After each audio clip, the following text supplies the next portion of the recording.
महाराष्ट्रामध्ये सध्या विविध मागण्यांच्या संदर्भात आंदोलन सुरू आहे. त्यात प्रामुख्याने मराठा समाजाचं आरक्षणाच्या मागणीचं आंदोलन हे सर्वात मोठं आंदोलन आहे. अंतरवली सराटीमध्ये महाराष्ट्रातला सकल मराठा समाज लाखोच्या संख्येने जमा होतोय. दुसरीकडे धनगर समाज रस्त्यावर आहे, तिसरीकडे ओबीसीचं आंदोलन सुरू आहे. अशा विविध चळवळी आंदोलनाच्या संदर्भातल्या महाराष्ट्रामध्ये सुरू आहेत. प्रत्येकाची मागणी रास्त आहे. सर्वांनाच न्याय मिळाला पाहिजे या मताचा मी आहे. परंतु राज्यात नेमकं चाललंय काय या महत्वाच्या मुद्द्यावर आज मी आपल्याशी बोलणार आहे. नमस्कार, मी राजू पाटील आणि आपण पाहताय द रिंग लाईव्ह. मराठा समाजाची मागणी अत्यंत रास्त आहे आणि ती मंजूर झाली पाहिजे. मराठा बांधवांना आरक्षण मिळालं पाहिजे. धनगर बांधवांचे जे प्रश्न आहेत ते सुटले पाहिजे. त्यांची मागणी रास्त आहे, त्यांनाही आरक्षण मिळालं पाहिजे या मताशी मी सहमत आहे. ओबीसीना आज असलेलं जे आरक्षण आहे त्यामध्ये कसल्याच प्रकारचा त्यांच्या आरक्षणात कसली नवी अडचण निर्माण होऊ नये त्यांचाही प्रश्न रास्त आहे आणि त्या संदर्भातही त्यांच्या प्रश्नांच्या बरोबर व्यक्तिशः मी आहे. परंतु सरकारला, महाराष्ट्रातल्या सरकारला शिंदे, फडणवीस आणि पवार या तीन नेत्यांच्या सरकारला खरंच आरक्षण द्यायचं आहे का?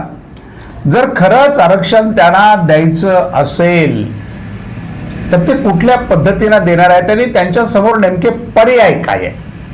कशा पद्धतीनं ते आरक्षण देऊ शकतात? कोणाचं आरक्षण ते कमी करणार आहेत, कोणाचं वाढवणार आहेत?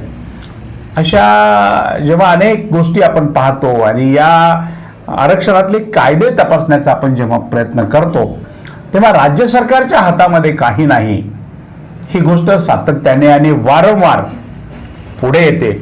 मग राज्य सरकारच्या हातामध्ये जर मराठा, ओबीसी किंवा धनगर समाजाला आरक्षण देण्याचा अधिकारच नसेल तर हे सरकार आश्वासनं का देते की मराठ्यांचा प्रश्न आम्ही 1 महिन्यात सोडू, ओबीसीच्या आरक्षणाला धक्का लावू देणार नाही, धनगरांचे प्रश्न आम्ही 15 दिवसामध्ये त्यांचा मुद्दा सोडू, अशी आश्वासनं का देते? नेमकं चाललंय काय? सरकारचं नेमकं चाललंय काय? महाराष्ट्रातल्या जनतेला, तमाम जनतेला खेळवत ठेवण्याचा एक नवा डाव किंवा महाराष्ट्रातल्या जनतेला मूर्ख बनवण्याचा एक नवा डाव, बनवाबनवी करण्याचा एक नवा डाव महाराष्ट्रामध्ये सुरू आहे. आणि तो कसा आहे ते तुम्ही महत्वाची आजचा मुद्दा तुम्ही समजून घेण्याची गरज आहे. आपण जेव्हा एकनाथ शिंदे, देवेंद्र फडणवीस आणि अजित पवार या तिघांच्या स्टेटमेंटचा अभ्यास करतो, या तिघांच्या भूमिकांचा अभ्यास करतो, या तिघांच्या भेटीगाठीचा अभ्यास करतो किंवा आणि या संपूर्ण विषयाचं चिंतन करतो तेव्हा एक गोष्ट आपल्या लक्षात येते की देवेंद्र फडणवीसांचं हे डोकं आहे की महाराष्ट्रामध्ये जे सरकारमधले 3 प्रमुख घटक आहेत या 3 प्रमुख घटकांनी वेगवेगळ्या समाज घटकांना झुलवत ठेवायचं. जसं की एकनाथ शिंदे यांनी काय करायचं, मराठ्यांना आरक्षण मिळालं पाहिजे आणि मी मराठ्यांच्या पाठीशी आहे अशी भूमिका घ्यायची. ओबीसीच्या आरक्षणाला मी धक्का लावू देणार नाही अशी भूमिका देवेंद्र फडणवीसांनी घ्यायची आणि मुस्लिमांना सुद्धा आरक्षण मिळालं पाहिजे अशा पद्धतीची नवी चारोळी मध्येच अजित पवारांनी ठोकायची. म्हणजे मराठ्यांची बाजू एकाला लावून धरायची, ओबीसींची बाजू दुसऱ्याला लावून धरायची आणि मुस्लिमांची बाजू तिसऱ्यानं उचलून धरायची. ह्या तिन्ही नेत्याने अत्यंत पद्धतशीरपणे ठरवून, प्लॅनिंग करून, अत्यंत थंड डोक्याने प्लॅनिंग करून अशा पद्धतीची भूमिका घेतली असावी आणि त्याच पद्धतीचं काम सध्या सुरू आहे. मुख्यमंत्री जरांगे पाटलांना भेटायला येतात. देवेंद्र फडणवीस नागपुरातलं ओबीसींच्या आंदोलन सोडवायला जातात की यांचा जो प्रवास चालू आहे किंवा यांच्या ज्या भेटीगाठी चालू आहेत त्यावरून आपल्या असं लक्षात येतं की हे 3 नेते राज्यातल्या अत्यंत प्रमुख आणि राजकीय दृष्ट्या महत्वाच्या असलेल्या 3 समाज घटकांना खेळवून ठेवत आहेत, बनवाबनवी करतात. सरळ सरळ स्पष्ट शब्दामध्ये खेळवून ठेवणे वगैरे खूप मोठा शब्द झाला, तर बनवाबनवी ही 3 लोक करतायत आणि यांना असंच ढकलत ढकलत ढकलत लोकसभेच्या आचारसंहितेच्या पर्यंतच्या काळापर्यंत हे आंदोलन घेऊन जायचंय. आणि पुढे मग आचारसंहिता लागली आणि आता आचारसंहिता संपली की हे प्रश्न आपण सोडवणार आहोत. अशा प्रकारच्या गोष्टी पुन्हा समाजाच्या समोर येऊन करायच्या आहेत. तिथे जेव्हा लोकसभा निवडणूक लागेल तेव्हा लोकसभा निवडणुकीमध्ये पण यांचं धोरण ठरलं असलं पाहिजे. मराठा समाजाला चुचकरायचं काम किंवा त्यांची सहानुभूती मिळवण्याचं काम एकनाथ शिंदे यांनी करावं. ओबीसींची सहानुभूती मिळवण्याचं काम देवेंद्र फडणवीस करवतील आणि मुस्लिमांची सहानुभूती अजित पवारांनी मिळवावी. आणि या सगळ्या लोकांची मतं महायुतीला घ्यावी. या सगळ्यांची म्हणजे मराठ्यांची मतं घ्यायची, ओबीसींची मतं घ्यायची, मुस्लिमांची मतं घ्यायची आणि या सगळ्यांची एक मोट बांधून लोकसभामध्ये सर्वाधिक जागा मिळवायच्या आणि विधानसभेमध्ये पुढे आपलं सरकार येईल अशी व्यवस्था करायची. हा अत्यंत महत्वाचा डाव देवेंद्र फडणवीसांनी आपल्या या दोन साथीदारांना सोबत घेऊन महाराष्ट्रामध्ये रचला आहे. रचला असावाच, कारण त्याच दिशेने त्यांचे प्रयत्न सुरू आहेत आणि त्याच दिशेने त्यांचे स्टेटमेंट वेगवेगळे स्टेटमेंट येत आहेत किंवा वेगवेगळ्या ठिकाणी वेगवेगळी भाष्य ही सगळी मंडळी करतायत. की तिघांनी सांगायचं सर्वांनाच आपण आरक्षण दिलं पाहिजे, यांचे प्रश्न सोडले पाहिजे, त्यांचे प्रश्न सोडले पाहिजे.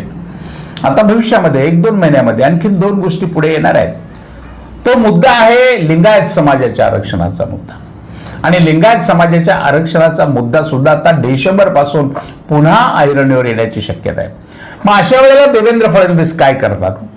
देवेंद्र फडणवीस हे पद्धतशीरपणे लिंगायत समाजाचे जे काही धर्मगुरू आहेत महाराष्ट्रामधले जे काही महाराज मंडळी आपण त्याला म्हणत असतो, मठाधिपती पीठाधिपती वगैरे असल्या लोकांना गोळा करायचं, त्यांच्याबरोबर गप्पा मारायच्या आणि मग समाजाच्या समोर अशा पद्धतीची एखादी थाप मारून द्यायची की लिंगायतांना आम्ही स्वतंत्रपणे धर्म मान्यतेसाठी मदत करणार आहोत, प्रयत्न करणार आहोत.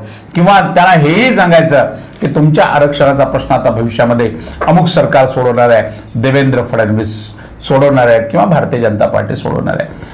आरक्षणाचा प्रश्न जर देवेंद्र फडणवीसांना जर खरंच सोडवायचा असेल किंवा भारतीय जनता पार्टीला जर खरंच हा प्रश्न सोडवायचा असेल तर साधं उत्तर आहे मित्रांनो, तुम्हाला कळतं, मला कळतं, गुराख्याला सुद्धा कळतं. शेतात जे जनावर राखायला जातात ना, जे कधी आयुष्यात शाळेत गेलेले नसतात, अशा लोकांना सुद्धा कळतं की आरक्षणाचे प्रश्न मार्गी लावायचं काम केंद्र सरकारला करावं लागेल, नरेंद्र मोदी यांना करावं लागेल.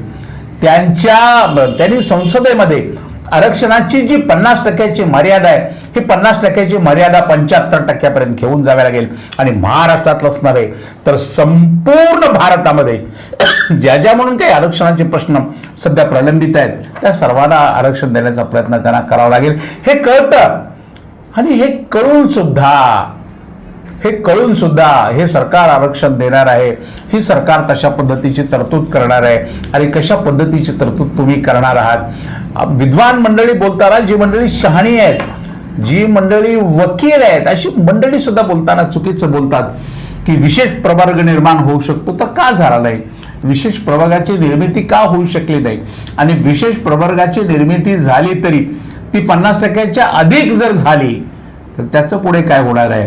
म्हणून आरक्षणाचे प्रश्न न सोडवता कोणालाच आरक्षण द्यायचं नाही, कोणाचाच प्रश्न सोडवायचा नाही. ना मराठा समाजाचं सोडवायचं आहे, ना ओबीसीचं सोडवायचं आहे, ना धनगरांचं सोडवायचं आहे, ना लिंगायतांचं सोडवायचं आहे, ना मुस्लिमांचं सोडवायचं आहे. सोडवायचं कोणालाच नाही, सर्वांना रस्त्यावर आणायचं. आम्ही आपल्या पाठीशी आहोत म्हणून या 3 नेत्यांनी वेगवेगळे समाज घटक वाटून घ्यायचे आणि लोकसभा आणि विधानसभा निवडणुका जिंकायच्या. बाकी लोकांचं काय होईल, समाजाचं काय होईल, नोकऱ्यांचं काय होईल, तरुणांचं काय होईल, याची चिंता फारशी या सरकारला अजिबात नाही आहे. तेव्हा मी राज्यातल्या सगळ्या तरुण बांधवांना, सगळ्या समाज घटकांना विनंती करणार आहे की आपण या सगळ्या गोष्टीकडे डोळसपणाने बघण्याची गरज आहे.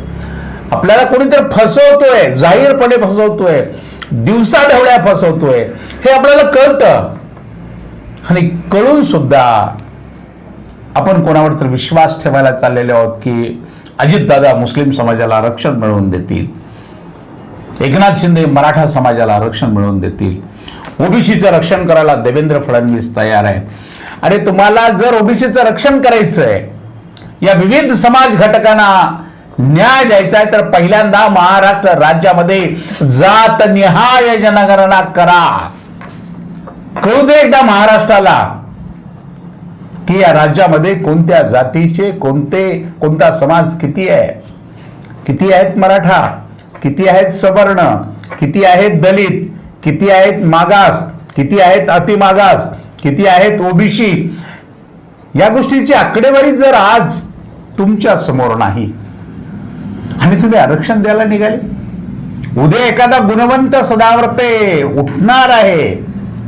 तुम्ही घेतलेल्या निर्णयाला हायकोर्टामध्ये, सुप्रीम कोर्टामध्ये चॅलेंज करणारच आहे आणि त्यांनी नाही केलं तर तुम्हीच करायला लावणार आहात. हे लक्षात असू दे. हे कळतं महाराष्ट्राला. महाराष्ट्र एवढा अडाणी राहिलेला नाही.